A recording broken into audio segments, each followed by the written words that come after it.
नमस्कार दोस्तों, मैं श्रवण विश्नोई आप सभी का मिशन ज्ञान में हार्दिक स्वागत और अभिनंदन करता हूं। देखिएगा मित्रों, हम बात कर रहे थे आपके वर्ण विचार के बारे में और वर्ण विचार के अंतर्गत हमने स्वर और व्यंजनों के बारे में अध्ययन किया और स्वर और व्यंजनों का वर्गीकरण के बारे में भी जाना। अब हम जो आगे बात करेंगे आपके रै के प्रकारों के बारे में और रै के रूप के बारे में, अर्थात रै का प्रयोग किस प्रकार से किया जाता है, रेफ वाला रै क्या होता है, इनका प्रयोग किस प्रकार से होता है, वर्ण विच्छेद शब्दों का वर्ण विच्छेद किस प्रकार से किया जाता है, उसके बारे में अध्ययन करेंगे। और दूसरी साथ में कि खड़ी पाई वाले व्यंजन कितने होते हैं, गोल व्यंजन कितने होते हैं, गोल व्यंजनों के नीचे लगने वाला रै कौन सा होता है, खड़ी पाई के साथ में रै कौन सा लगता है, रेफ वाला रै क्या होता है, उनके बारे में अध्ययन करेंगे। ठीक है, तो हम वर्ण विचार के बारे में जानेंगे आपके आगे कुछ और बातें। तो सबसे पहले मैं आपको कहना चाहूँगा, इसके अंतर्गत हम वर्ण विचार के अंतर्गत पढ़ेंगे आपके रै के बारे में। किसके बारे में अध्ययन करेंगे मित्रों, रै के बारे में जानेंगे। और रै के बारे में क्या है, देखो पहली दृष्टि के अंतर्गत रै के बारे में बताऊं आपसे। रै वर्ण कौन सा वर्ण है हमारा, रै वर्ण है। यदि इस आधे वाला रै होता है, इसको बोला जाता है रेफ वाला रै। कौन सा रै होता है, ये रेफ वाला रै होता है। पहली बात तो ध्यान रखना इसके बारे में। दूसरी बात आती है, जैसे कोई शब्द होता है, शब्द के ऊपर आपने देखा होगा इस प्रकार से लिखा हुआ होता है, या कोई शब्द होता है उसके नीचे यानी वर्ण के नीचे इस प्रकार से लिखा हुआ होता है, और कुछ जगह आपने इस प्रकार से भी देखा होगा। एक तो सीधा ही होता है, स्वयं रै होता है, जो स्वयं रै होता है वो आपको सीधा स्पष्ट दिखाई देता है। इसके अंतर्गत ध्यान रखना, यह आधा होता है। कैसा होता है, आधा होता है, यानी हम कह सकते हैं ये स्वर रहित होता है, स्वर रहित होता है, स्वर सहित नहीं होता। कैसा होता है, स्वर रहित होता है, स्वर रहित। दूसरी बात है इसका उच्चारण। इसका उच्चारण किस प्रकार से होता है, जिस वर्ण के ऊपर लगा हुआ है उस वर्ण से पहले इसका उच्चारण होता है। जिस वर्ण के ऊपर लगा हुआ है उससे पहले इसका क्या होता है, उच्चारण। तो उच्चारण ध्यान रखना पहले होता है, पहले होता है, उच्चारण पहले होता है। जैसे शब्द लिखा मैंने आपके सामने आशीर्वाद, क्या शब्द है, आशीर्वाद शब्द है मित्रों। आशीर्वाद में हम उच्चारण करते हैं तो क्या बनता है, आशीर्वाद। क्या शब्द बना, आशीर्वाद।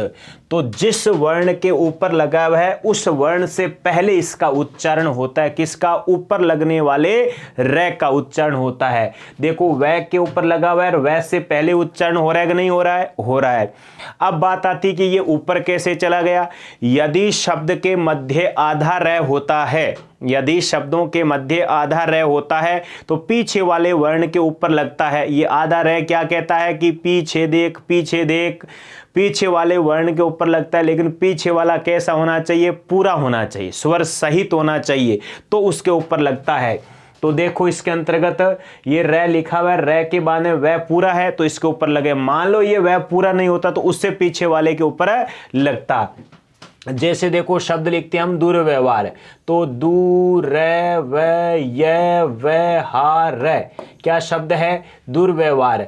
अब ये य के ऊपर क्यों लगेगा, क्योंकि वह इसमें क्या है, आधा है। क्या है, वह हलंत्य है, तो इसमें बनता है दू आधा, रै पीछे वाले के ऊपर लगेगा, वह आधा है तो ये य के ऊपर जाके लगता है वह हार। शब्द क्या बन जाता है हमारा, दुर्व्यवहार शब्द बन जाता है। दूसरी बात देखो, एक शब्द आता है हमारे वर्तस्य शब्द होता है। कौन सा है, वर्तस्य। ये देखिएगा वर्तस्य वर्ण, तो इस वर्तस्य का हम उच्चारण करते हैं तो वर्तश और य क्या बनता है, वर्तस्य बनता है। तो ये पीछे वाले के ऊपर लगेगा, पीछे वाला आधा है। पीछे वाला क्या है, रै के बाद तय आधा है, फिर से आधा है, तो ये किसके ऊपर जाके लगेगा, य के ऊपर। तो देखो किसके ऊपर लगा हुआ है, हमारे य के ऊपर लगा हुआ है। ठीक है, तो आपको ध्यान रखना इस प्रकार से कि जिन वर्णों के ऊपर किसके, जब रै के बाद में यदि हलंत्य वर्ण है तो उससे आगे वाले पे जाना है, वो भी यदि हलंत्य है तो उससे आगे वाले पर जाना है। जैसे ये स्थिति आपके सामने दे रखी है। तो ये तो बात थी आपके रेफ वाले रे की, जो क्या होता है उच्चारण होता है जिस वर्ण के ऊपर लगा है उससे पहले, और जब शब्द के मध्य होता है तो पीछे वाले के ऊपर लगता है। अब हम बात करते हैं इसके बारे में। इसके बारे में बात करेंगे तो ध्यान रखना, ये होता है पूरा। क्या होता है? पूरा होता है, अर्थात स्वर सहित होता है। क्या होता है? स्वर सहित होता है। देखिएगा भाई, स्वर सहित होता है। इसका जो उच्चारण होता है, इसका उच्चारण बाद में होता है। उच्चारण बाद में, जिस वर्ण के ऊपर लगा हुआ है उस वर्ण से बाद में इसका उच्चारण किया जाता है। जैसे शब्द लिखते हम, मतलब परवल, क्या शब्द है? परवल। तो इस परवल के अंतर्गत ध्यान रखना, प आधा है। क्या है? प आधा है, र पूरा है, ब और ल, क्या बन जाता है? प्रबल या रपबल बोलते हो क्या? पहले नहीं होगा, नीचे लगने वाले पूरे होते हैं, पैरों के अंतर्गत होते हैं वो पूरे होते हैं, सिर के ऊपर होता है वो कैसा होता है? आधा होता है। कहते हैं ना, टाट से चलेगा तो आधा ही होगा, हमेशा ही कहा जाता है। पैरों से चलता है, लंबा चलता है, तो पैर वाले पूरे होते हैं, टाट के ऊपर सिर के ऊपर लगे होते हैं, वो कैसे होते हैं? आधे होते हैं। कैसे? आधे होते हैं। जैसे मान लो शब्द लिख दिया हमने, कौन सा? क्रम शब्द लिखा है। क्या शब्द लिखा है? क्रम। क्रम के अंतर्गत क आधा है, र पूरा है और मैं, क्रम। तो ये ध्यान रखना, कब कब लगता है? जब कोई खड़ी पाई युक्त व्यंजन, कौन सा? खड़ी पाई युक्त व्यंजन कैसा हो? वो हो आधा, और र कैसा हो? पूरा। खड़ी पाई युक्त व्यंजन कैसा है? आधा। र कैसा है? पूरा है। तो वह उसके नीचे लग जाता है। क्या लगता है? नीचे लग जाता है। अब बात आएगी कि खड़ी पाई व्यंजन होते कितने हैं? खड़ी पाई व्यंजन होते कितने हैं? तो ध्यान रखना, विशेष रूप में हम बात करेंगे उसमें आगे। दूसरी इसकी मैं बात कर लेता हूं, ये भी कैसा होता है? पूरा होता है, अर्थात स्वर सहित होता है। कैसा होता है? स्वर सहित होता है। और इसका भी उच्चारण होता है, इसका भी उच्चारण होता है, वो बाद में होता है। उच्चारण बाद में होता है। कॉपी पेन साथ में लेके चलना भाई, ध्यान रखना, साथ साथ नोट डाउन करते रहना। इसके अंतर्गत बहुत ही अच्छी चीजें हैं, प्रश्न पूछे जाते हैं, रे का प्रयोग किस प्रकार से होता है। तो देखो, यदि शब्दों के मध्य आपको क्या मिल जाता है? कोई गोल व्यंजन होता है ना, गोल व्यंजन। गोल व्यंजन कैसा होता है? हलंत वाला होता है। तो ध्यान रखना, उसके बाद में रे पूरा आता है तो वो नीचे लगता है। कैसे लगता है वो ध्यान रखना कि ये पूरा रे होता है, स्वर सहित होता है, उच्चारण इसका बाद में होता है। जैसे शब्द लिखा हमने ड्रम। क्या शब्द लिखा? ड्रम। ड्रम में ड आधा है, र पूरा है और म, शब्द क्या बन गया? ड्रम। अब ड्रम में ध्यान रखना कि यदि गोल व्यंजन के बाद, मोड़दार व्यंजन के बाद में र वर्ण पूरा आ जाता है तो यह इसके नीचे लग जाता है। तो ये र है और ये हलंत वाला जो आपको दिखाई दे रहा था। और जैसे शब्द आ गया ट्रक। क्या शब्द है? ट्रक शब्द है। तो ट्रक में क्या होगा? ट आधा है, र और क। ऐसे मत कर देना कहीं रटक, पहले र कर दो, नहीं। जिस वर्ण के नीचे लगा हुआ है तो नीचे वाला बाद में उच्चारण होता है, ऊपर वाले का उच्चारण पहले होता है। क्या होता है? पहले होता है। इस स्थिति में ध्यान रखना। अब हमारे सामने इस स्थिति के अंतर्गत ध्यान रखना कि खड़ी पाई युक्त व्यंजन कितने होते हैं, गोल व्यंजन कितने होते हैं, उसके बारे में हम बात करेंगे। देखो मित्रों, हमने बात की थी आपके व्यंजनों की संख्या कितनी होती है? 33 व्यंजन होते हैं। इन 33 व्यंजनों में से 33 क्या होते हैं? व्यंजन होते हैं भाई। 33 क्या है? व्यंजन। 33 व्यंजनों में से 24 व्यंजन, कितने व्यंजन? 24 व्यंजन खड़ी पाई युक्त होते हैं। खड़ी पाई युक्त होते हैं। खड़ी पाई युक्त कितने व्यंजन होते हैं? 24 व्यंजन होते हैं। लिख लेना इसको साथ ही साथ में, क्या होते हैं? 24 व्यंजन होते हैं, खड़ी पाई युक्त होते हैं। अब इन 24 व्यंजनों में से 22 व्यंजन, कितने व्यंजन? 22 व्यंजन होते हैं वो खड़ी पाई से पहले, खड़ी पाई से पहले हलंत होते हैं। खड़ी पाई से पहले हलंत होते हैं। मतलब कहने का मतलब है, जैसे आपने लिखा ख को हम हलंत करेंगे तो इस खड़ी पाई से पहले हलंत करेंगे, यानी इस प्रकार से करते हैं। और जैसे आपने लिखा पै को हलंत करेंगे तो ये पै खड़ी पाई है, खड़ी पाई से पहले हलंत करते हैं, इस प्रकार। जैसे प्यासा शब्द लिखते हो आप तो खड़ी पाई से पहले हलंत होने वाले व्यंजनों की संख्या कितनी होती है? 22 होती है। तो पीछे रह गए 2 व्यंजन। कितने व्यंजन रह गए? 2 व्यंजन होते हैं। 2 व्यंजन खड़ी पाई के बाद, खड़ी पाई के बाद हलंत होते हैं। खड़ी पाई के बाद में हलंत होते हैं। खड़ी पाई के बाद में हलंत होते हैं। हलंत होते हैं, उनकी संख्या कितनी है? 2 है। कितनी है? 2 है। कौन कौन से मित्रों? ध्यान रखना, एक तो है क और दूसरा है फ। कै को खड़ी पाई से पहले हलंत नहीं किया जा सकता, खड़ी पाई के बाद में हलंत करते हैं। और फै को भी खड़ी पाई के बाद में हलंत किया जाता है। मान लो हमने फै को खड़ी पाई से पहले हलंत कर दिया तो ये बन जाएगा पै के समान। कै को हमने खड़ी पाई से पहले कर दिया तो ये वै और वै को भी इस प्रकार से हलंत करोगे, कै को भी खड़ी पाई से पहले करोगे तो सेम बन जाएगा, कोई अंतर नहीं दिखाई देगा। इसी कारण कै और फै का हम जब हलंत करते, आधा करते हैं, तो ये हलंत होते हैं खड़ी पाई के बाद में। आगे जाके थोड़ा सा बार निकल के क्या होते हैं? हलंत होते हैं, आधे हो जाते हैं। नेक्स्ट बात हमारे देखो, 33 में से 24 गए तो पीछे रह गए 9 व्यंजन। कितने व्यंजन रह गए? 9 व्यंजन। 33 में से ध्यान रखना 9 में से 8 व्यंजन है, वो है गोल व्यंजन। कितने व्यंजन है? 8 व्यंजन है, वो है गोल व्यंजन।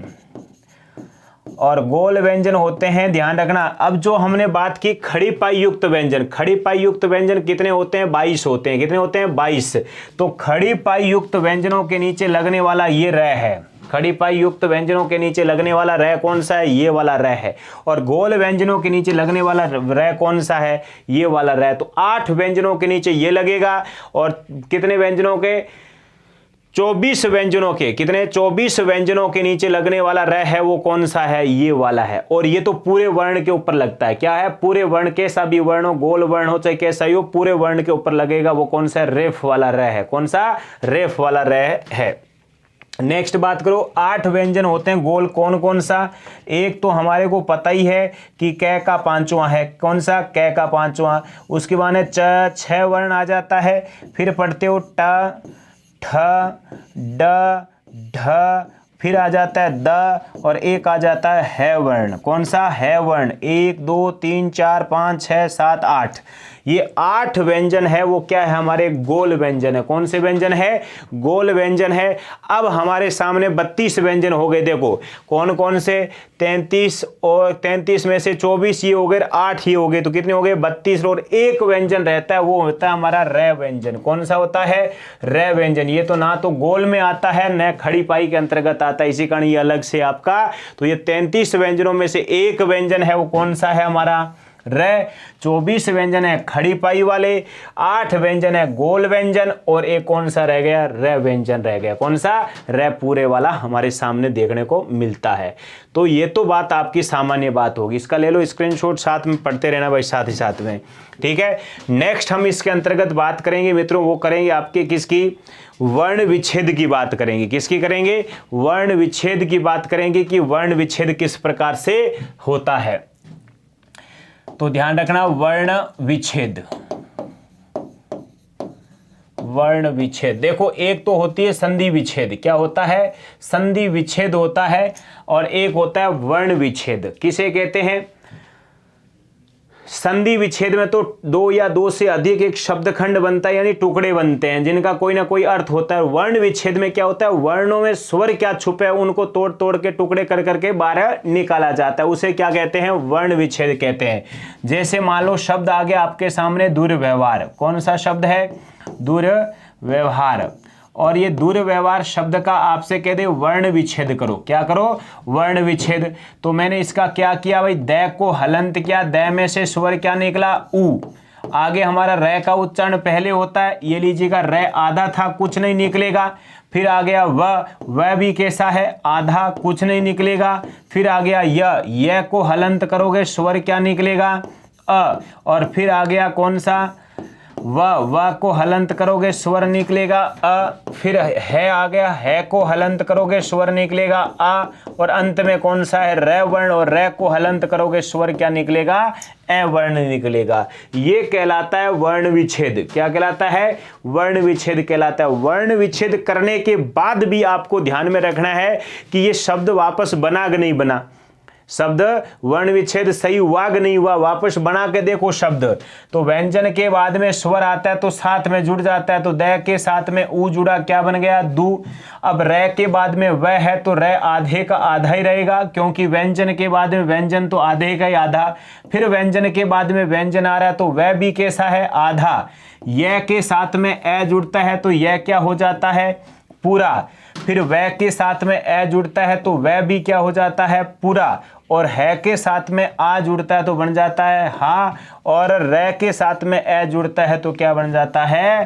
रे बन जाता है। और आधा रे होता है वो पीछे वाले के ऊपर लगता है और शब्द क्या बन जाता है? दुर्व्यवहार। और पीछे वाला आधा था तो उससे पीछे वाले के ऊपर लगा शब्द क्या बन जाएगा? हमारा दुर्व्यवहार शब्द बन गए। क्या बना? दुर्व्यवहार। अब ध्यान रखना, आगे की बात करें इसके अंतर्गत, तो मैं कुछ शब्द दे रहा हूं आपको स्वयं को करना है इसका वर्ण विच्छेद। जैसे शब्द लिखा मैंने आपके सामने त्रास। क्या है? त्रास का वर्ण विच्छेद करो। दूसरा शब्द आ गया वर्तस्य। क्या शब्द है? वर्तस्य वर्ण का वर्ण विच्छेद करो। प्रशिक्षण। क्या शब्द है? प्रशिक्षण। ये लीजिएगा, प्रशिक्षण। नेक्स्ट आ जाता है क्षमा। उसके बाद में शब्द है श्रावण। इनके आपको क्या करने हैं? वर्ण विच्छेद करने। भाई क्या करने? वर्ण विच्छेद करने। तो करो जल्दी से, इसका वर्ण विच्छेद क्या होगा। तो सबसे पहले हम बात कर रहे हैं त्रास की। किसकी बात कर रहे हैं मित्रों? त्रास की करते हैं। तो तय प्लस रे प्लस आ, और आगे से को हलंत करोगे तो क्या निकलेगा? ए निकलेगा। क्या निकलेगा? ए निकलेगा। ये संयुक्ताक्षर है और संयुक्ताक्षर के टुकड़े करने पड़ेंगे। संयुक्ताक्षर के क्या होते हैं? टुकड़े करने पड़ते हैं, तो टुकड़े कर दिए हमने। वर्तस्य की बात करें हम, तो वर्तस्य में वै को हलंत किया, स्वर क्या निकला भाई? अ। फिर आ जाता है रे। क्या आएगा इसके अंतर्गत? ऊपर लगने वाले का उच्चारण क्या होता है? पहले होता है तो आएगा र। ये लीजिएगा, रे आधा है, फिर हमारा तय भी आधा है, फिर से भी आधा है, और फिर आ गया य, और यह को हलंत किया तो क्या निकल गया? ए निकल गया। फिर आ गया प्रशिक्षण। प्रशिक्षण में पे आधा है, रे पूरा है, तो रे को हलंत किया, स्वर क्या निकलेगा? ए। फिर आ गया श को हलंत किया, स्वर निकला ई। फिर आ गया क्ष। किश बनता है क धन श से, और श को हलंत करोगे क्या निकलेगा? ए। और अणे को हलंत किया, स्वर क्या निकला? ए निकला है। क्या? ए स्वर निकला है। फिर आ जाता है क्षमा। क्षमा में कै किससे मिलकर बना है? क धन श धन अ से मिलकर बना है। माँ किससे भाई? मैं धन आ से मिलकर बना है। श्रावण के अंतर्गत श्रय किससे मिलकर बना है? श धन र, और र किससे मिलकर बना? आगे आ से, और व धन ए धन ण धन अ। अब इनको आप वापस जोड़ के देखोगे, सारे के सारे शब्द बन जाएंगे अपने आप ही। क्या बन जाएंगे? सारे के सारे शब्द बन जाएंगे। और बना के आपको स्वयं को देखना है। ध्यान रखना, जैसे मैंने आपको बताया था अभी कौन सा दुर्व्यवहार वाला बताया था, उसी प्रकार आपको इनको क्या करना है? वापस शब्द बना के देखने हैं भाई। तो ये तो बात थी आपके किसकी? वर्ण विच्छेद की बात थी। उससे पहले हमने रैक के बारे में बात की थी, व्यंजनों के बारे में बात की थी, गोल व्यंजन कौन से हैं और खड़ी पाई वाले कौन से, खड़ी पाई से पहले हलंत वाले कौन से, खड़ी पाई के बाद में हलंत वाले कौन से है। ठीक है, उसके बाद में हम बात करेंगे आपके आगे भाई, वो है देखो कुछ शब्द आते हैं ना, जैसे कहते हैं ना द्वित्व व्यंजन किसे कहते हैं? क्या कहते हैं? द्वित्व व्यंजन किसे कहते हैं? तो जैसे शब्द आ जाता है कुत्ता, तो तय के ऊपर तय है ना, एक जैसे दो व्यंजन प्रयुक्त हो जाता है कुत्ता। जैसे आ जाता है सच्चा, क्या शब्द है? सच्चा। उसी प्रकार जैसे आ जाता है उच्चारण, क्या शब्द है? उच्चारण। तो च से पहले च से पहले च और तय से पहले तय वर्ण आ रहा है, तो ऐसे द्वित्व व्यंजन कहलाते हैं। क्या कहलाते हैं? द्वित्व व्यंजन कहलाते हैं। एक होता है बलाघात। बलाघात का मतलब होता है बल धन आघात।